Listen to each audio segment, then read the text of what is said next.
lot of times people who are homeless tend to feel like an outsider to society. So one of my biggest fears is to not seem very approachable and kind of perpetuate this outsider feeling towards those who are homeless.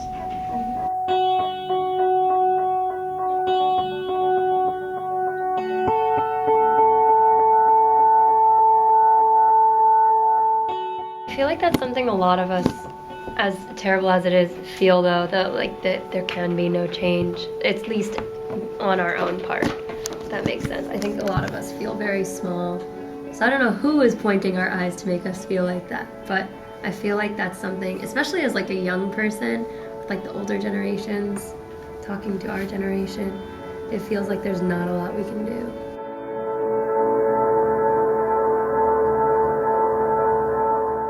The most damaging things the media has done is just kind of propagated this idea that it's enough to just feel sympathetic about what's going on. So looking for common ground, figure out a way to redraw those circles. When you go into these situations, you're going to be from Rice, and you're going to be these smart young kids coming in to help, and they're going to be homeless people. Those are the obvious identities that are salient in the situation you're going into. So finding a way to find circles that connect you. What is the common ground? How can we talk about a shared experience?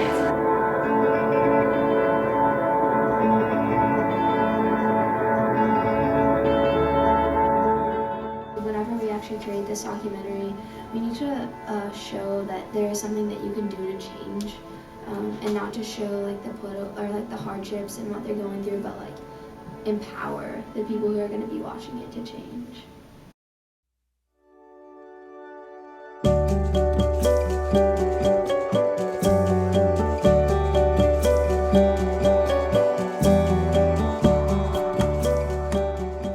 New York is very diverse. You didn't really see a racial or ethnic majority at all. But even in Houston or other cities I've been to, New Orleans or Washington, D.C., there's always a racial majority. The most political decision you make is where you direct people's eyes. In other words, what you show people day in and day out is political. And the most politically indoctrinating thing you can do to a human being is to show him every day that there can be no change. The low was definitely going to the activism museum and just getting really depressed about a lot of the social issues that people have had to deal with throughout the times. Just, I don't know, got to me. There was this homeless guy lying on the ground outside the door, and so when we first walked in, he was there. He was there, and everyone was just walking past, staring at him. Some people tried to help, and some people didn't. But even if they tried to help, he didn't want their help, so it was he was without hope. Where do you go from the point where you're without hope and you're lying on this in the middle of a busy sidewalk with nothing to do? One of kind of the more impactful moments when I saw you go up and ask him if he was okay, because it just I think it shows that even just attempting and trying to help, once the first person starts to take notice, I think from then it kind of catches on and people realize maybe we should go try and see if he's okay. And they're talking about the demographic of this homeless family, and so for a family it's a single black mom, 18 to 29 years old with 2 kids. So I'm a black woman in that age category, and every time we go to a homeless shelter or just in Times Square, all the homeless people are black, and so I always wonder why, what are the things affecting that? It just kind of irritates me.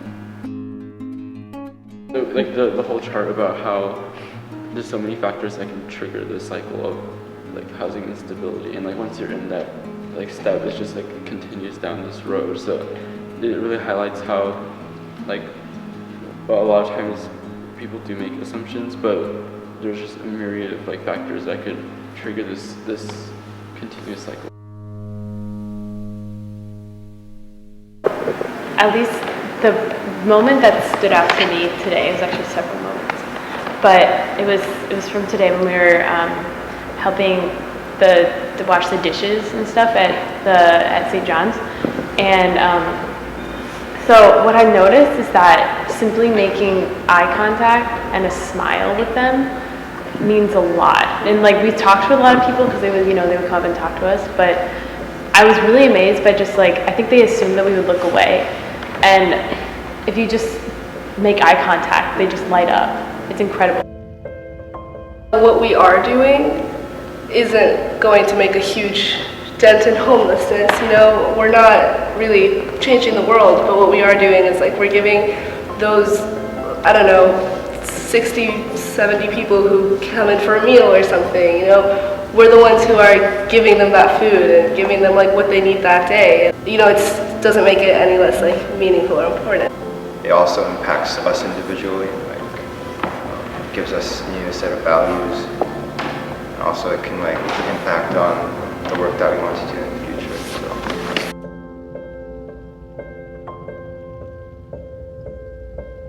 Like if the same people come for the meals for a very long period of time, at what point are you like, well, why hasn't anything changed? Like at what point did these places say like, what's going on? It's still kind of concerning that you're continually giving out free things and that there's no way for them to go up to the next level, but they don't have to keep coming back.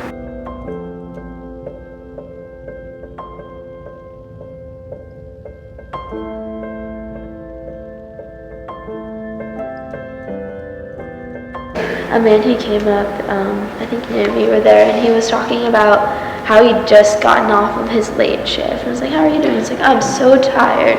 He's like, I just got off the night shift. And Naomi was like, oh, like when's that shift? And he was like, oh, it's from about 10 at night to 8 or 9 in the morning. And he's like, it's just very laborious. And you could tell he was just exhausted. But after that, he was like, but now I gotta go watch my niece and nephew. He was like, yeah, there's a newborn and a 3-year-old. So it's people would make such assumptions that they're not, these people that are homeless are not doing anything, but he has a night job and he's going to watch his niece and nephew. There's a guy on the train today, and he was recited a poem and then asked for money and food and stuff. And I was thinking I go to a lot of poetry slams. I like poetry, but his poem was excellent. This is the kind of he had a way for it, and that was kind of theme people get paid to do.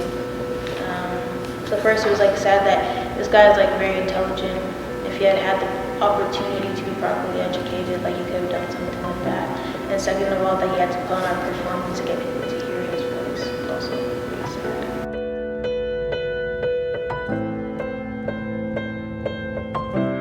It's just got me to think a lot about what I value and how I want to live my life, and I definitely think that I'm looking for a balance between pushing for enacting larger change, but definitely making sure that I'm connected in a really meaningful and personal way. It's hard to do both and find that balance. Like walking on the streets and we see people and it's I can't help you, I can't help everybody, but then you start freaking out, if I can't help everybody, who can I help? And it's just a lot of am I doing this right, or am I making the difference that I need, and how much can one person really do?